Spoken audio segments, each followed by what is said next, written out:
لنگر خانے کھولے ہیں، پھر یہ انفلیشن تو ان لنگر خانوں کی طرف یہ اتنے لنگر خانے تو پھر اس طرف موبلائزیشن ادھر ہی ہوگی جو آپ بات کر رہے تھے کہ سوسائڈس کی طرف. تو پاورٹی بڑھے گی، لیکن پاورٹی بڑھنے کا میکینزم یہ ہوگا. پاورٹی ہم اس کو نہیں کہہ سکتے کہ پاورٹی ریڈیوس ہوگی، پاورٹی کم نہیں ہوگی. پاورٹی انفلیشن بڑھتا ہے تو پروپورشنیٹ ہے، اس کا بالکل ڈائریکٹ ریلیشن ہے کہ پاورٹی بڑھے گی.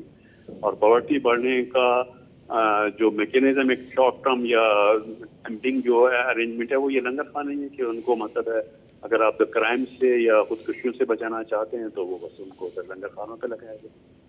اچھا، یہ جو کہا گیا ہے کہ ریشنلائزیشن آف ٹیکسز فلاں، اس پہ خاص طور پر اسٹاک پہ جو ہم نے وہ کر دیا اور اس پہ کر دیا، آپ کے خیال میں اس طرح کے میئر سے واقعتاً معیشت کو کچھ فائدہ ہونے والا ہے، یا جو ہماری بزنس کمیونٹی کچھ ایز فیل کر رہی ہے خاص طور پر جو اپنا دیے گئے ہیں اعلانات کیے گئے ہیں بجٹ کے اندر؟ میرے خیال میں بزنس کمیونٹی یہ نہیں سمجھ پائی کہ 2.5% اگر کیپٹل گین ٹیکس ریڈیوس ہو جاتا ہے اس میں اسٹاک مارکیٹ پہ یقیناً بینیفٹ آئے گا.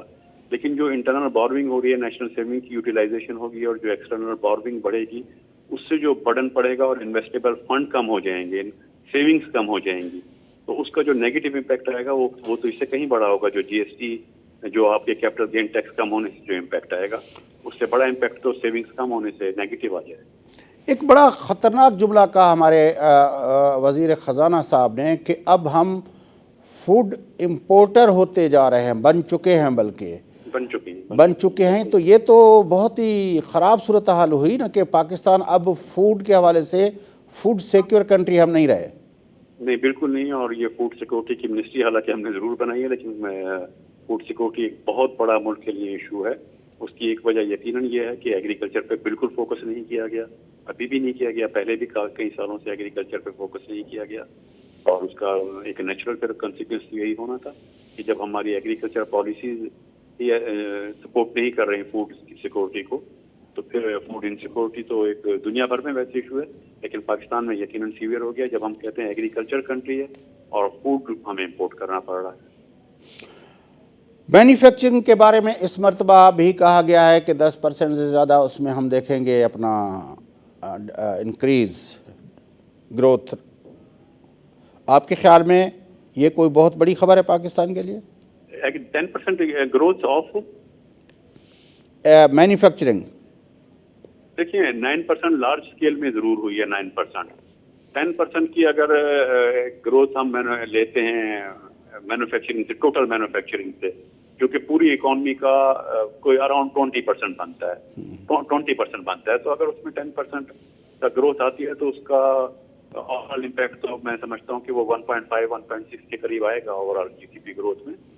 وہ اچھا ہے، لیکن اس کے لیے جو میکینزم ڈیوائڈ کیا گیا ہے وہ سپورٹ نہیں کرے گا اس کو. کیونکہ اگر آپ مینوفیکچرنگ کی گروتھ بڑھانا چاہتے ہیں تو اس میں دو چیزیں آپ کو انشور کرنی ہوتی ہیں، وہ بہت ضروری ہوتی ہیں. پہلی چیز یہ کہ مینوفیکچرنگ کی گروتھ اگر بڑھانی ہو تو انویسٹمنٹ بڑھانی پڑتی ہے، انویسٹمنٹ زیادہ ہونی چاہیے.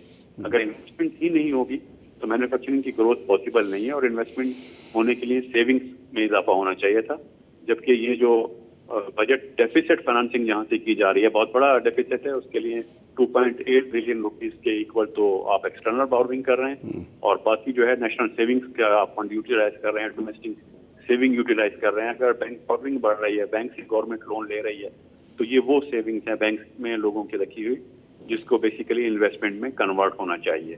اگر یہ انویسٹمنٹ میں کنورٹ نہیں ہوگی تو مینوفیکچرنگ کی گروتھ جو ہے اس پہ ایک کوشچن مارک آ جاتا ہے.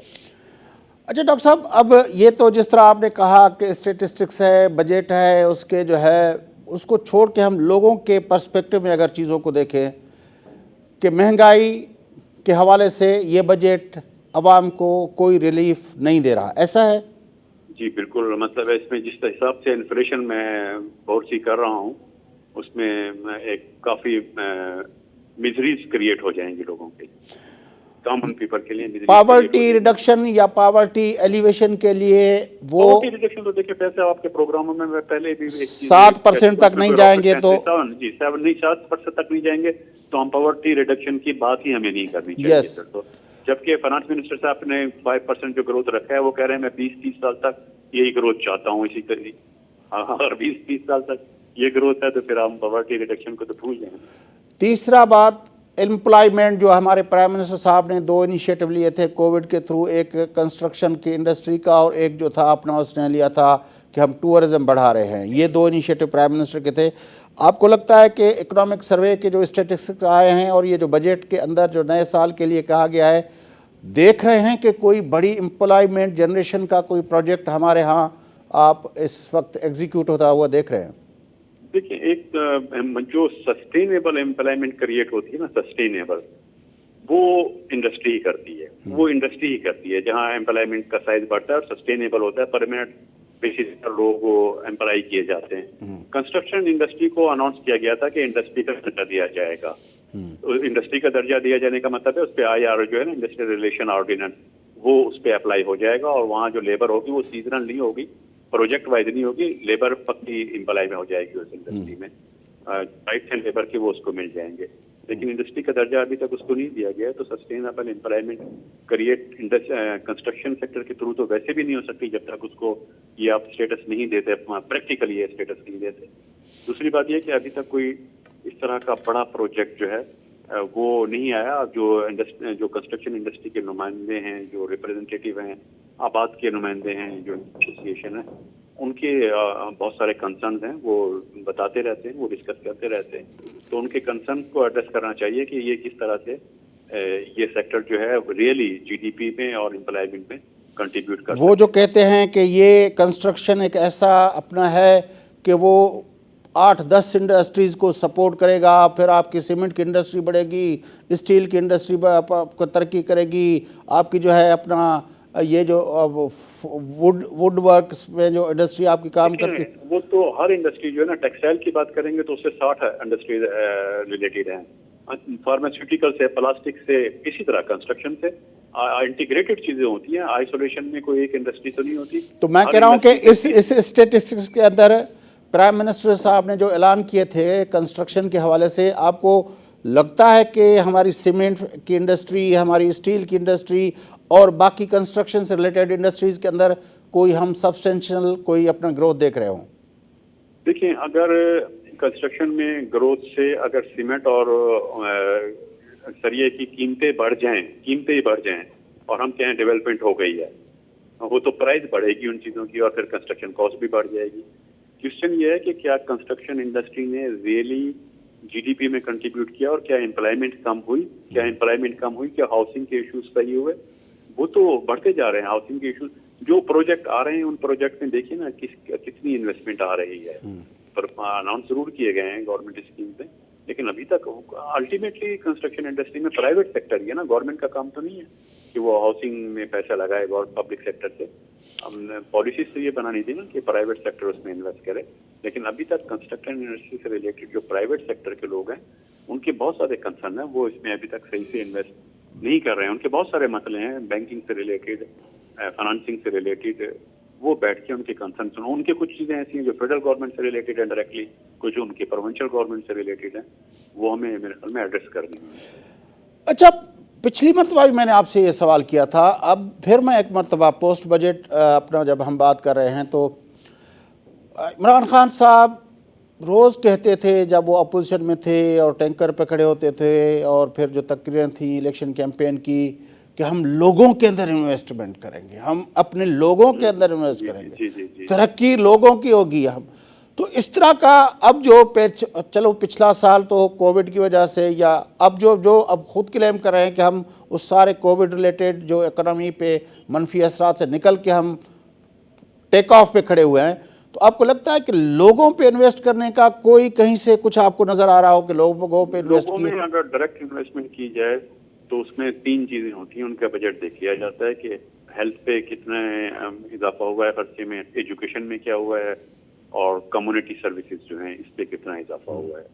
یہ 3 چیزیں دیکھیں تو ان کے آج بھی ان کا جو سائز ہے وہ نیگلیجیبل ہے. انفارچونیٹلی ان کا جو اوور آل بجٹ میں شیئر ہے ان سیکٹرز کا وہ گریجولی ہر سال ریڈیوس ہو رہا ہے، وہ ریڈیوس ہوتا جا رہا ہے. تو اگر لوگوں میں انویسٹمنٹ کا مطلب ہوتا ہے ہیلتھ میں، ایجوکیشن میں اور کمیونٹی سروسز میں کتنا آپ نے بجٹ رکھا ہے، تو ان میں کوئی خاطر پا اضافہ تو ان کے جو شیئر ہے، شیئر ان کا کم ہوتا جا رہا ہے ٹوٹل بجٹ میں. 3 Ds کہتے ہیں پاکستان کا بجٹ بیسکلی 3 Ds ہوتا ہے. آپ کو ڈیفینس کے لیے پیسے چاہیے, آپ کو اپنا ڈیٹ سروسنگ کے لیے پیسے چاہیے, پھر جو ہے آخر میں جو ڈیولپمنٹ کا معاملہ آتا ہے تو پھر آپ وہیں سے دیکھ رہے ہوتے ہیں کہ ادھر سے اتنے پیسے ملیں گے اور ادھر سے بارونگ کریں گے, یہ کریں گے. آپ کے خیال میں یہ جو 3 Ds ہیں اس میں آخر کار لے دے کے ہمیں جو ہے سفر کرنا پڑتا ہے ہمارے ڈیولپمنٹ سیکٹر کو؟ تیسرا ڈی جو ہے, تیسرے ڈی کو سفر کرنا پڑتا ہے. اور یہ اگر لانگ ٹرم ڈیٹا دیکھیں آپ 20 سے 30 سال کا, تو ایک شروع کے ایئرس میں آپ کو نظر آتا ہے کہ development expenditure to G D P ratio 6% ہوتا تھا پاکستان کا, جو اب لیس دین 2% پہ آ گیا ہے. گزشتہ کئی سالوں سے لیس دین 2% جا رہا ہے. تو یہ انفراسٹرکچر کے کیوں مسائل پیدا ہو رہے ہیں, اس کی بڑا واضح طور پہ اس کی وجہ نظر آ جائے گی کہ جہاں 6 to 7% of G D P development expenditure ہوتا تھا, وہاں لیس دین 2% پہ وہ ہو چکا ہے.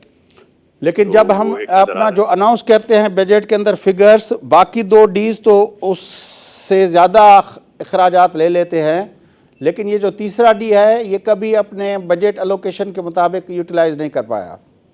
بجٹ جی تو میں سمجھتا ہوں وہ جو ایگزیکیوٹ کرنے والے ہیں ان کی بھی رسپانسبلٹی ہے کہ بجٹ میں جو ایلوکیشن ہوتی ہے وہ بھی پورا یوٹیلائز نہیں کر پاتے. اور پروونس وائز اس کی اگرچہ بہت ویریشن ہے کس جگہ کتنا یوز ہوا ہے, لیکن اوور دیکھا جائے تو یہ 60 to 70% یوز ہوتا ہے. سندھ میں تو 50% یوز ہوا تھا.